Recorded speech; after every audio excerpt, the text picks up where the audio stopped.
Hey everybody, what is going on? I am Maximus Rex, and this is Big Baby Reviews. Today's Friday. Hope you've got a great weekend planned for yourselves out there. This is Todd McFarlane Day, so we're looking at the next issue of his Spider-Man run from the early 90s. Not a lot of issues left. Actually, this will be the last one that we do before we move on to Spawn, because I've already reviewed his official last issue of Spider-Man, which is Spider-Man 16. During the X-Force crossover that he did with Rob Liefeld. So this will be the last Spider-Man issue we look at. Next week, we'll be starting off with Spawn number 1. A lot of similarities in this last issue here between some of the art and the characters and the themes and what we'll be seeing in Spawn as well. I think that, back then we didn't know what these guys were kind of moving towards, right? And that Image was going to happen. There was no internet, they kept this one pretty close to the vest for a while there. Marvel obviously wasn't talking about it. They kind of knew that things were happening. And it just kind of blew up really quickly and came out, and everyone was like, whoa, what's going on, So in hindsight, when you go back and look at the books before their Image launches, you can kind of see where the artist's interests are. And again, it gives you a nice little window into what they were into and what they brought to their work at Image and their character creation at Image. So a lot of the stuff I think in this issue, definitely you'll see more of in Spawn. The horror aspect, right? The blood, the gore, as much as he can do, here, lots of blood, but because it's just blood coming out of a character's mouth, he hasn't, we don't know what he's done. We have no context. So apparently it's okay. And not that I have any problem with it. Graphically, it looks cool. Morbius, the Living Vampire, right? This is Subsidy Part 2 of 2.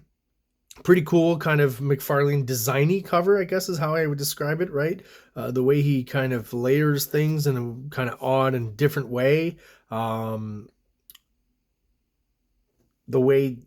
the Morbius's jaw just kind of just finishes off, and there's no chin and stuff, and it's kind of odd and unusual, but it works, I think, graphically. In front of the spider here, it's kind of like his face is interwoven into it. Very odd, very cool. Interesting cover that I could look at for a while. Great job on the spider webs as well, all over the place. And that weird kind of texture he occasionally uses for hair here, that frizzy hair.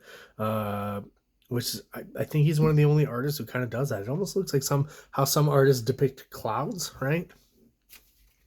Cool cover. So here we go, issue 14.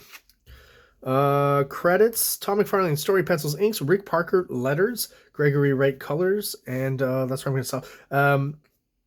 Rick Parker does the letters, but you'll see it's a lot of similarities between last issue, which was credited to McFarlane. So either Rick Parker didn't do last issue, and on this issue, he looked at what McFarlane did and really tried to follow it, and he's really good at doing that.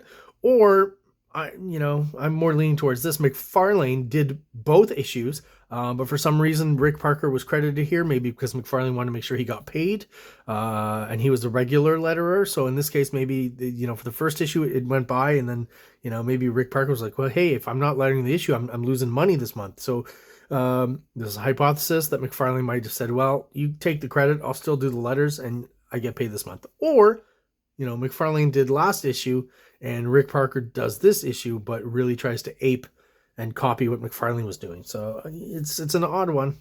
It's an odd one. Maybe because it's pretty specific that McFarlane does the letters in the last issue. Anyways, we'll see if we can compare and contrast with what we saw last issue, especially when it comes to the letters. Kind of a Eisnerish kind of treatment up here, I think, which is really cool, of the city. And then, the fact that so much of it is, of the page, 2/3 is dedicated to just black space, which is obviously the underground and the subcity, I think is very clever. Gets you through a page pretty quickly, and just a great design. I think that's a great image up there. And, take Morbius out and all this lettering, just as an image, it's solid. And then it is cool, of course, that we do at least get a shot of Morbius there. McFarlane's do like I feel like these Morbius eyes are like Spawn eyes, basically, right? The triangular shape to the eyes is something McFarlane's slowly been working on, it seems, in these this first Spider-Man series. Cool double page spread here. McFarlane really pouring it on when it comes to the cartooniness. With the kind of cast of characters that he's got involved here in the sewers. A bunch of freaks and derelicts and stuff. Outcasts, I guess. He can really go nuts on the cartooniness of it, and he really does here. in a weird way, even though Spider-Man's involved. This is not a typically mainstream looking kind of image, right? The stubby fingers and stuff in these hands, and it's kind of gross and creepy a little bit too. There's that hair texture again. Yeah, really lots of detail, lots of characters here. And yeah, just similar to some of the stuff I think we'll see in Spawn, the scenes in Hell, the issue Alan Moore drew, or excuse me, wrote, that McFarlane drew. You know, it's kind of maybe a bit similar to this. Is a bit of practice. Doing some interesting stuff with the actual webbing again. You know, that being the panel border here. Weird looking Spider-Man pose, but you know, it works. You let him get away with it. You were used to him doing kind of weird angles and poses and stuff. This is a good shot. Spider-Man hanging upside down here, just seeing part of him and the characters down here. When it comes to backgrounds, I guess it's a lot faster to just get through when you're in the underground and you're drawing a bunch of rocks and sand and stuff. This here is a great vertical panel. Obviously, excuse me. I am sorry. Still going to leave that in because I hate editing. That's my line every time I sneeze. So let me get back to this vertical panel. The fact that he's falling vertically, makes sense, obviously. For the panel here, scrunching, compressing down here, the fact that it's vertical, it just, you can almost feel that compression much more. And it's kind of a broken, gritty border, which is cool because, again, they're underground, kind of fits the setting. We talked about that last last issue, where he does that when, the denizens of below or Spider-Man is in that environment. The panels kind of get a little more crooked, as you can see here. And when he's above ground, they get more rigid and rectangular, symmetrical. And here's an idea, just sometimes I wonder, Tom McFarlane occasionally has ideas that only Tom McFarlane could have, I think.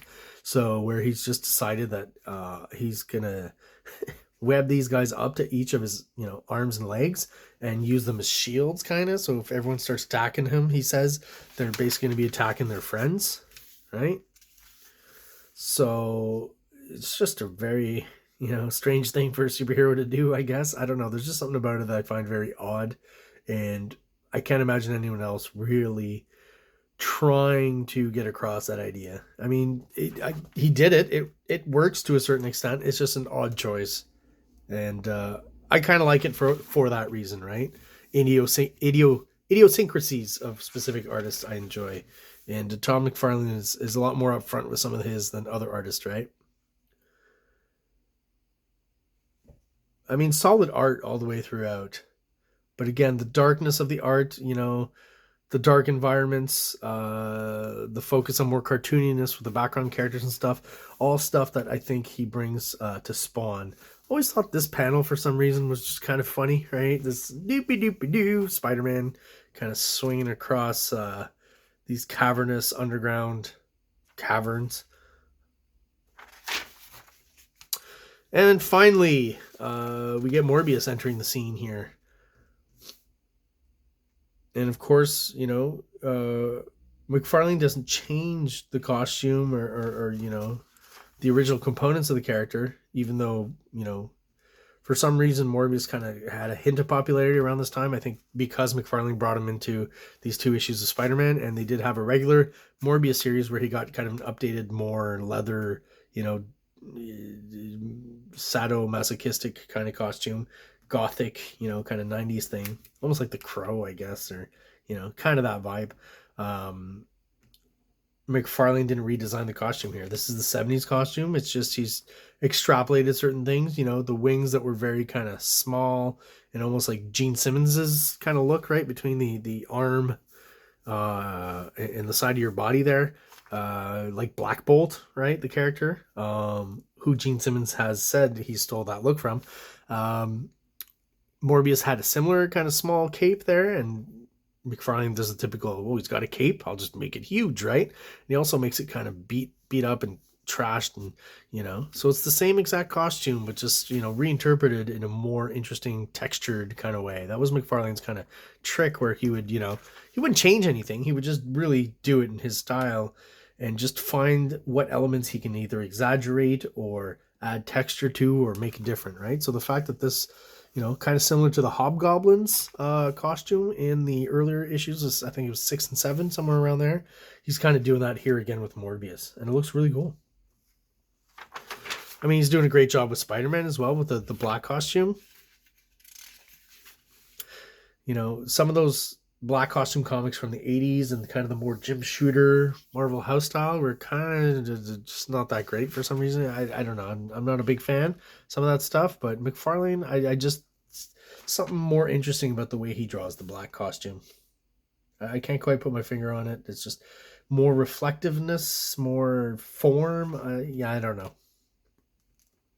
This is such a McFarlane drawing here. The teeth and the hair and stuff. Very cool. Really gives Morbius a really high up pig nose. It's like kind of funny here. But again, that I've talked about with Wolverine a few issues past, but the lack of consistency with the design sometimes where it changes is it's still kind of fun. But yeah, this whole issue just looks like more of what we'll see on Spawn, and as far as the amount of black and the subject matter and the horror kind of aspect, right? And the interesting designs as well. He's really pushing it here with some of these design elements on these pages, with the web being the frame, a vertical panel, but once again kind of broken up, and create a border around it, and just little things he adds that makes the art more interesting, more fun, more evocative to look at. And this issue is certainly no exception. He's doing a great job on it.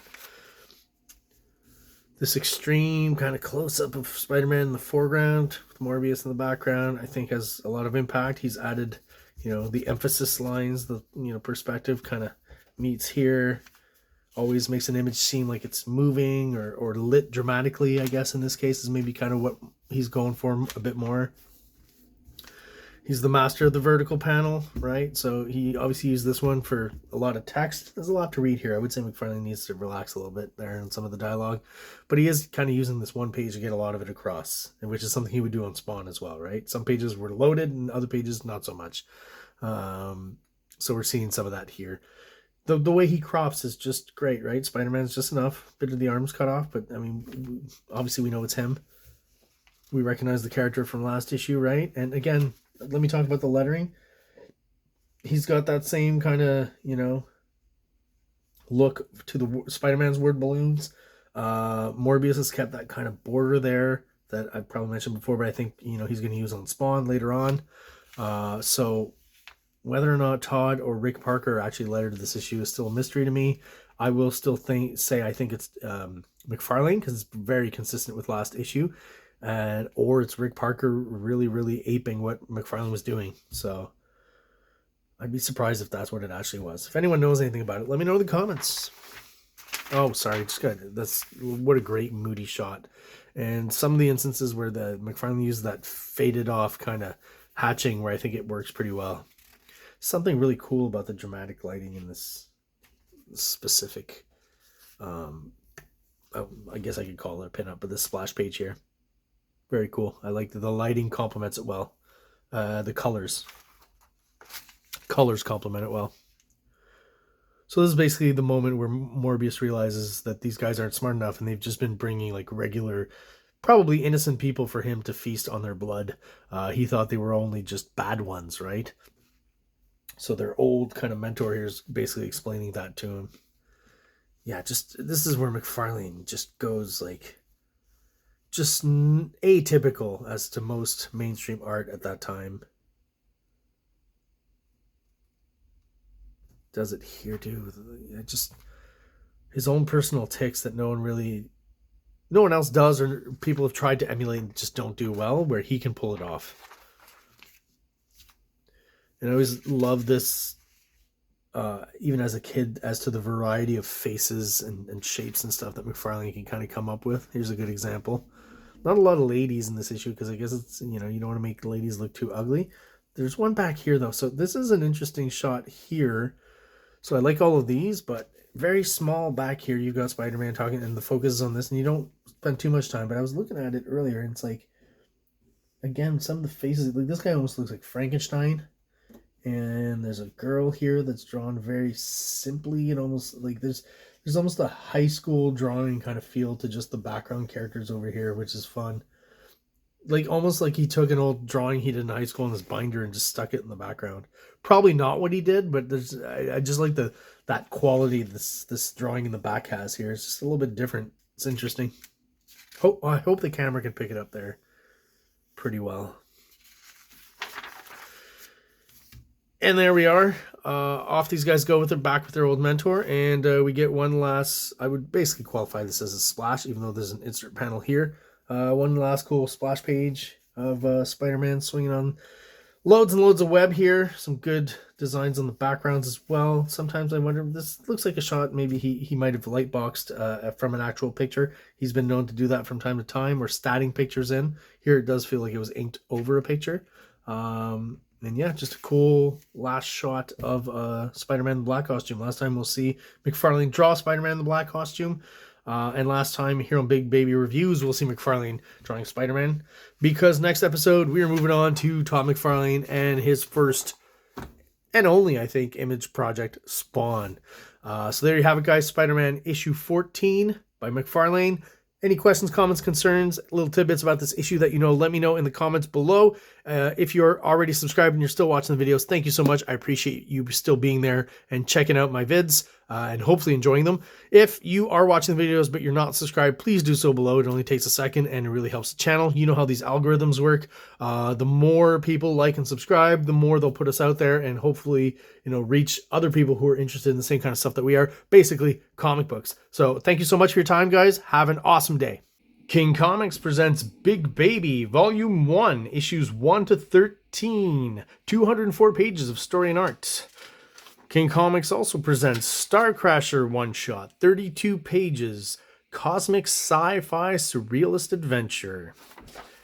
You can find these fine comics at kingcomics.ca, at MaximusRex13 on Instagram, or on Facebook, MaxRex or Big Baby.